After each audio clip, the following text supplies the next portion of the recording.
శ్రీ గురుభ్యో నమః. మద్గురుదేవులు చిన్నరామచంద్రయార్లు వారి పాదపద్మములకు నమస్కరించుకుంటూ, శ్రీ సత్యానంద సత్యమయ్యార్లు వారికి నమస్కరించుకుని, శ్రీ భాగవత కృష్ణదేశికేంద్రుల వారు రచింపబడిన శక్తిద్వయ నిరాశకంబైన శుద్ధ నిర్గుణ తత్వ కందార్థ ధరువుల నుండి 4వ అధ్యాయము ఎరుక లక్షణము నుండి 8వ కందార్థము క్రమసంఖ్య 52. ఒక దేహదారి తనువునా సకలావస్థలు జనించి చెనిన విధమునన్ అకలంకమైన బయలులో ప్రకటంబై లేని ఎరుక బయలుండా చూసి తన మూచాట పరికించి లేచి ఒక కొంతసేపైనా ఉండేటందుకు లేక ఒక కొంతసేపైనా ఉండేటందుకు లేక సకలము తన వెంట జనుదేరా జను బట్ట బయలుండా చూచి తన మూచాట పరికించి లేచి. శ్రీ గురుభ్యో నమః. మద్గురుదేవులు శ్రీ శ్రీ పరమానంద శంకర నారాయణ స్వామి వారి పాదపద్మములకు నమస్కరించుకుంటూ, శ్రీమద్ భాగవత కృష్ణ దేశికేంద్ర ప్రభువులచే విరచితమైన శక్తిద్వయ నిరాశకంబైన శుద్ధ నిర్గుణ తత్వ కన్నార్థ ధరువులు 4వ అధ్యాయము ఎరుక లక్షణము నుండి ఈరోజు మనము 8వ కందార్థాన్ని విచారించుకుంటున్నాము. అంటే క్రమసంఖ్య 52. అయితే క్రిందటి కందార్థంలో మనము విచారించుకున్నది సర్వద్విపుటీలు సర్వత్రిపుటీలు. సర్వద్విపుటీలు సర్వత్రిపుటీలు అనగా ఎరుకే తల్లి, తండ్రి, జీవుడు, ఈశ్వరుడు, భూమి, ఆకాశము, నేను, మేనులు, ఎరుక, మరుపులు, కళ, మేలకలు, ప్రకృతి, పురుషుడు, ఆలు, మగడు మొదలుగా గల ద్వంద్వములన్నీయును ఎరుకే. ఈ ఎరుక చేతనే అంటే గుర్తెరిగే జ్ఞానము చేతనే అంతటా నిండి నిమిడే కృతం భయున్న భయలును అంటే జ్ఞానచక్షువు చేత, అంటే ఆ జ్ఞాననేత్రం ఎవరివ్వాలి? కృప కలిగితే గురుమూర్తి మనకు మన పైన గురువు కృప కలిగి ఆ జ్ఞాననేత్రమును ప్రసాదించితే ఆ జ్ఞాన చక్షువు చేత చూచి అంటే ఇక్కడ ఒకటి భావం అర్థం చేసుకోవాలి. అంటే దేన్ని చూడాలి అంటే పరిపూర్ణమును చూచేతందుకు కాదు, కనుక భావన మాత్రమే, అంటే భావన చేత మాత్రమే భావించాలి. ఆ పైన ఈ తెలివి చేతనే భయలును చూచితివేవో అంటే మళ్ళీ ఇక్కడ కూడా ఏం చెయ్యాలి? చూచితివో అంటే గ్రహించితివో అంటే గురుమూర్తి ద్వారా విచారించి తెలుసుకుంటివో అని ఇక్కడ మనము భావనను అర్థం చేసుకోవాలి. అవును, చూడటానికి వస్తువు కాదు గనక మనసు చేత మరి చూచేటందుకు సాధ్యము కాదు కనుక దృఢపరచు అంటే తెలుసుకొని విచారించి తెలుసుకొని దృఢపరచుతే, మనసుకు దృఢపడితే తెలుసుకొని అని చెప్పాలి, చూచితే అని చెప్పకూడదు. చూచడానికి అది వస్తువు కాదు కదా. అవును, కనుక ఆ తెలివిని ఏదైతే విచారించి తెలుసుకున్నదో ఆ తెలివిని వదిలి ఉండుటే బయలు. ఇక శివరామ దీక్షతీయములో కూడా క్షత్రజ్ఞ ద్వయదోసరగిత ప్రకరణములో ఆ విధంగానే తెలియచేస్తారు.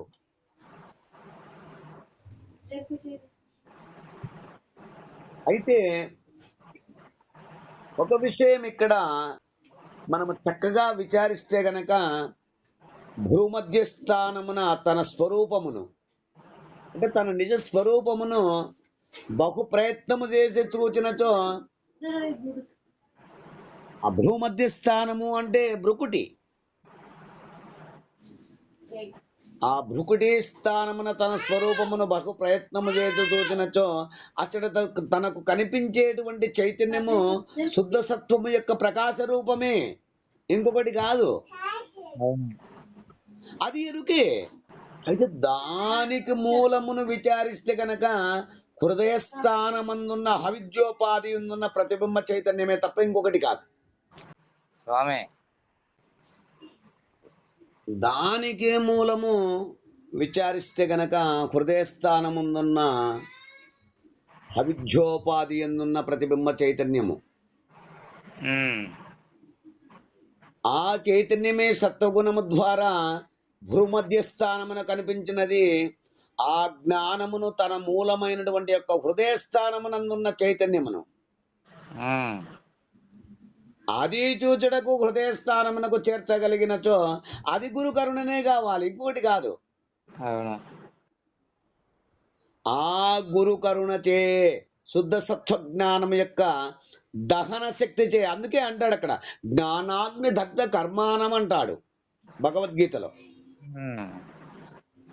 ఆ జ్ఞానాగ్ని కనుక అంటే అవిద్య అనేటువంటి హృదయస్థానమునందున్నటువంటి యొక్క ఉపాధిని నశింపజేసిన, ఇక అవిద్యతో పాటు ఉన్నటువంటి యొక్క ఉపాధి రెండు నశించును. అంటే ప్రతిబింబము ప్రతిబింబ చైతన్యము రెండు లేకుండా పోవును, రద్దయిపోవును. రద్దు కావడం అంటే లేకపోవును. అంటే ఇక్కడ విద్య ప్రతిబింబము రెండును ఒకేసారి లేకపోతాయి. ఒకటి పోతే ఒకటి ఉండడానికి వీలు లేదు. రెండు ఒకేసారి పోవాలి, ఉంటే రెండు ఒకేసారి ఉండాలి. కనుక అట్లు పోవడానికి వీలు లేదు. కనుక రెండు ఒకేసారి రద్దయిపోవును గురుకృప కలిగినతో. అందుకే కదా ఆ గీతాచార్యుడు కూడా చెప్తాడు జ్ఞానాగ్ని దగ్ధ సర్వకర్మాని, సమస్త కర్మలను జ్ఞానం అనేటువంటి అగ్ని చేత దహింపజేస్తే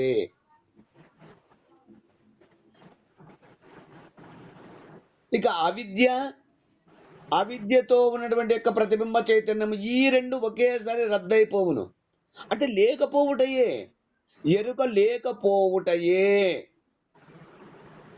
ఇక ఎరుక లేకపోయిన తర్వాత ఉన్నది ఏముంది? ఉన్నది ఉన్ననే ఉన్నది. అది ఉందని చెప్పేవారు లేదని చెప్పేవారు ఎవరున్నారు అక్కడ? ఉన్నది పరిపూర్ణమే. ఈ విధముగా ఎరుక లేకపోయే పద్ధతి మరేదియూ లేదని నిర్ద్వంద్వంగా చెప్పడమైనది. అదంతయు కూడా ఎరుకే.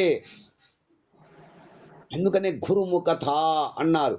ఏది విచారించినప్పటికీ కూడా గురుముఖత, గురు కరుణచే విచారించి తెలుసుకోవలేను.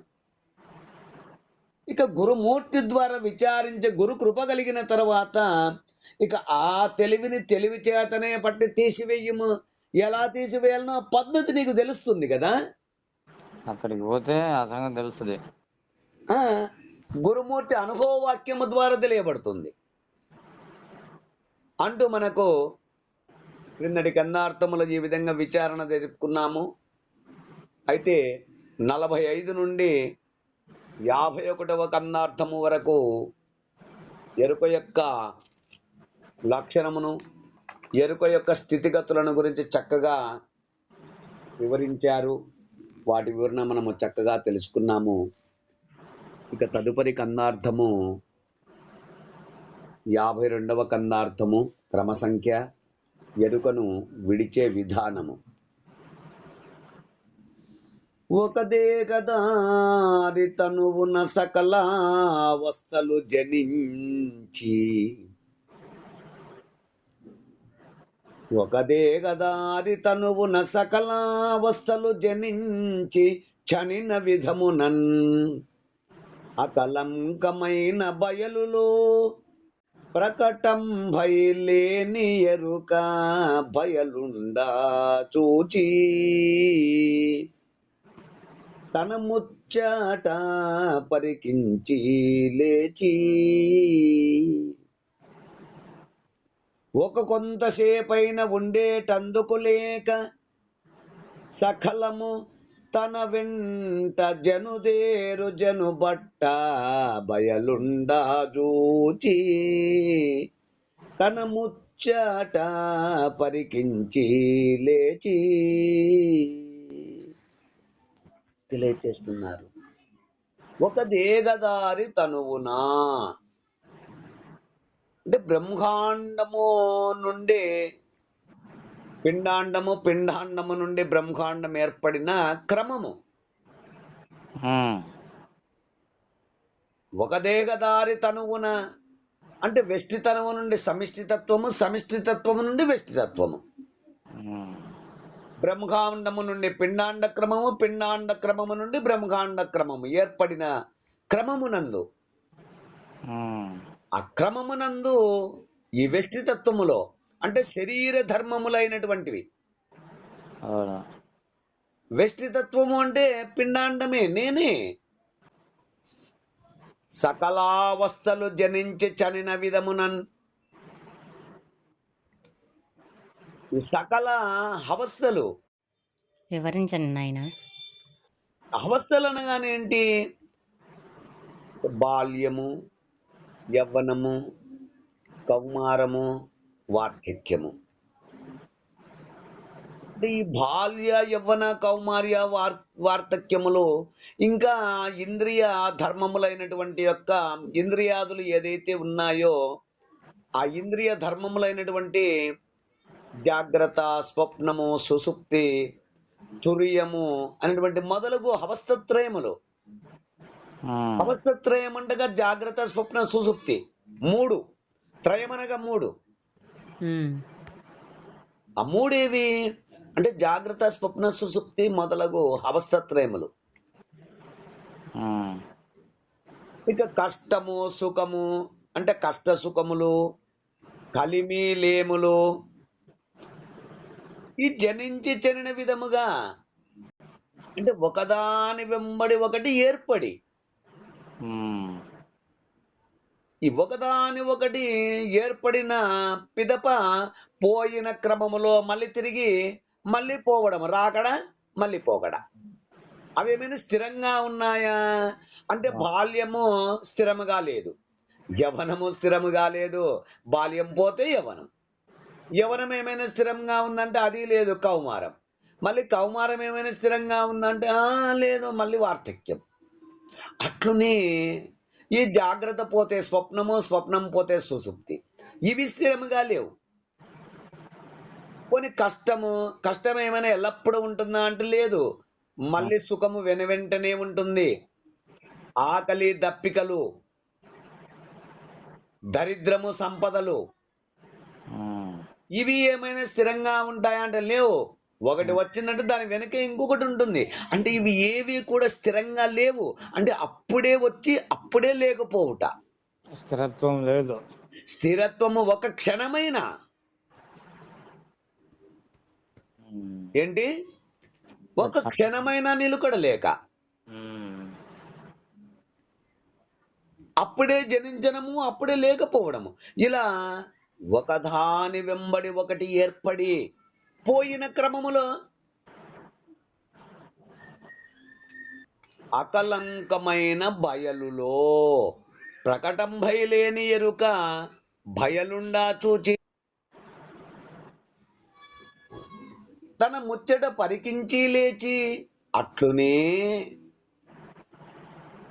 ఏ కలంకము లేని నిష్కలంకమైన అంటే ఆ స్వతాసిద్ధమైన పరిపూర్ణమునందు సిద్ధిడా కల్పనారహితమైనటువంటి యొక్క పరిపూర్ణ పరబ్రహ్మమునందు ఈ లేని ఎరుక ప్రకటం భై,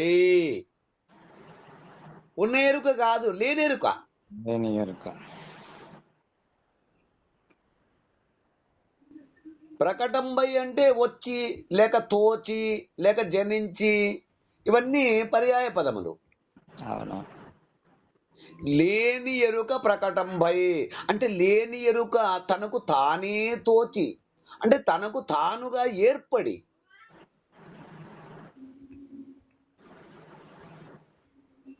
ఈ కలంకమైన, కలంకమైన అంటే ఏంటి? మలినముతో కూడుకున్నటువంటిది. అవును. మలినం అనగానేమిటి? అంటే సంకల్ప వికల్పాలే మలినము, రాకడా పోకడలే ఆగామే ప్రారంధము, ఏవైతే చరమర్థం అని చెప్తున్నామో ఇదే మలినం, ఇంకొకటి కాదు. రాకడా పోకడే మలినం. అవును.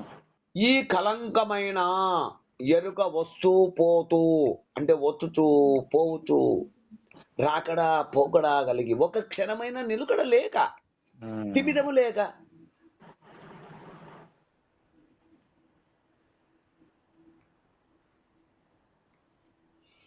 ఎప్పుడో ఒకప్పుడు ఆ జ్ఞానోదయము కలిగే పరిపూర్ణ గురువును ఆశ్రయించిన తర్వాత ఆ గురువు కృప కలిగిరి భయలు ఉండచూచి, ఆ పరిపూర్ణము ఉన్నదని గురు వాక్యము చేత దృఢపరుచుకొని, అవును. ఆ అచల పరిపూర్ణ గురువును ఆశ్రయించి ఆ గురుమూర్తికి చతుర్విధ శుశ్రూషలు చేసి ఆ గురువుని ఒప్పించి మెప్పించి ఆ గురువుకు కృప కలిగన ఇక ఆ గురుమూర్తి ద్వారా బయలుండ చూచి. అంటే ఇక్కడ చూచి అంటే కండ్లతో చూచి కాదు, అంటే మనసుతో విచారించేని భావన. ఇక్కడ బాగా గుర్తించాలి. చూచి అంటే అది చూచేదందుకు సాధ్యం కాదు. అవును. అందుకనే భయలుండ చూచి అంటే పరిపూర్ణము ఉన్నదని గురువాక్యము చేత మనసుకు దృఢపరుచుకున్న తర్వాత, అంటే విచారించి తెలుసుకొని అని చెప్తే బాగుంటది. అవును. ఇక అచల పరిపూర్ణ సద్గురు వాక్యము చేత మనసుకు దృఢపరుచుకొని తెలుసుకున్న తర్వాత తన ముచ్చట అంటే తన ఉనికి, అంటే లేక అనుభవం. విచారించిన తర్వాత ఏమొస్తుంది? అనుభవం వస్తుంది. ఉనికి అంటే తన యొక్క ముచ్చట, నేను స్థిరమా అస్థిరమా, శాశ్వతమా అశాశ్వతమా, సత్యమా అసత్యమా అటువంటి అనుభవం ఎప్పుడైతే వచ్చిందో పరికించి, అంటే విచారించి చూస్తే, అంటే తెలుసుకుంటే లేచి వెంటనే తన ఉనికిని లేకుండా విడిచిపెడుతుంది. ఒక్క క్షణమైన అక్కడ ఉండేటందుకు గాని, తనకు మూలము గాని స్థానము గాని లేదని తెలిసింది కదా. అవును.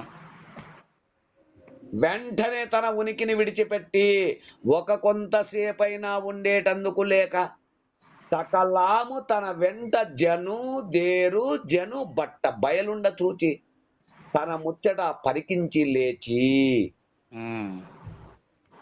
అంటే కొంతకాలమైనను కూడా, అంటే ఒక క్షణమైన ఆ బట్ట బయలులో ఉండే తందుకు నిలకడలేక, అంటే సాధ్యము కాక, స్థానమే లేదు, స్థానము గాని మూలము గాని లేదు, ఒక క్షణమైనా నిలికేటందుకు సాధ్యము కాక, అసలు నిలిచేటందుకే సాధ్యం కాదు అక్కడ. అవును. గురుకృప కలిగిన తక్షణమే, ఎప్పుడైతే ఆ గురుకృప కలిగిందో తక్షణమే భయలు ఎప్పుడైతే ఉన్నది శాశ్వతము అని విచారించి తెలుసుకున్న తర్వాత ఒక్క క్షణమైనా నిలకడలేక ఉండేటందుకు సాధ్యముగాక తనతో వచ్చినటువంటి ఒక దేహాదులను గాని, తనతో వచ్చినటువంటి ఒక ఇంద్రియాదులను గాని సకలాము అనగా తన నుండి ఏర్పడినటువంటి ఒక ఈ జీవేశ్వర జగత్తంతయు సర్వము తన నుండి ఏర్పడినటువంటి యొక్క ఈ జీవేశ్వర జగత్తంతా కూడా తన వెంట జను దేరు జను ఎట్లొచ్చిందో అట్లు లేకుండా పోతుంది. అంటే తనతో కూడా తీసుకునే పోతూ ఉంది.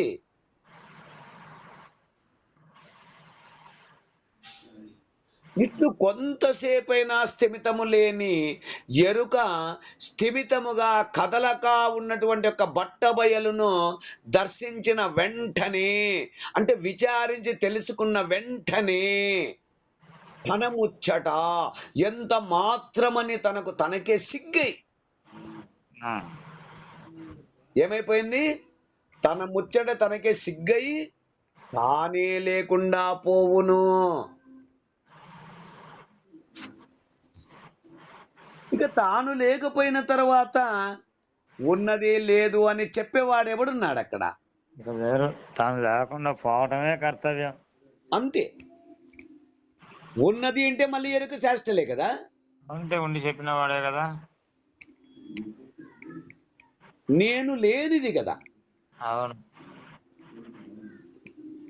కనుక తానే లేకుండా పోవును అంటూ మనకు ఈ కర్ణార్థము ద్వారా వివరణను అందిస్తున్నారు.